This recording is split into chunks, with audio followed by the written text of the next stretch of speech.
Hairy Toe. Once there was an old woman who went out in the woods to dig up some roots to cook for dinner. She spotted something funny sticking out of the leaves and dug around until she uncovered a great big hairy toe. There was some good meat on that toe which would make a real tasty dinner, so the old woman put it in her basket and took it home.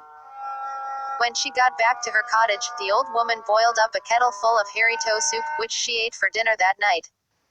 It was the best meal she'd had in weeks. The old woman went to bed that night with a full stomach and a big smile.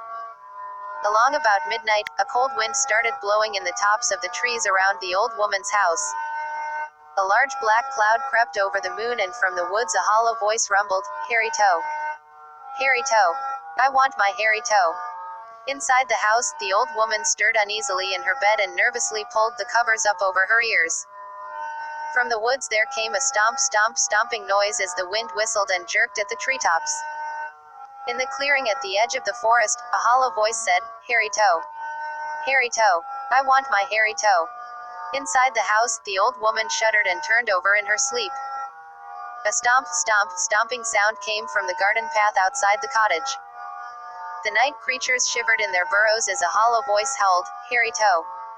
Hairy Toe. I want my hairy toe."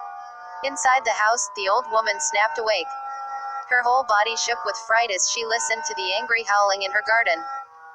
Jumping out of bed, she ran to the door and barred it. Once the cottage was secure, she lay back down to sleep. Suddenly, the front door of the cottage burst open with a bang, snapping the bar in two and sending it flying into the corners of the room. There came the stomping noise of giant feet walking up the stairs.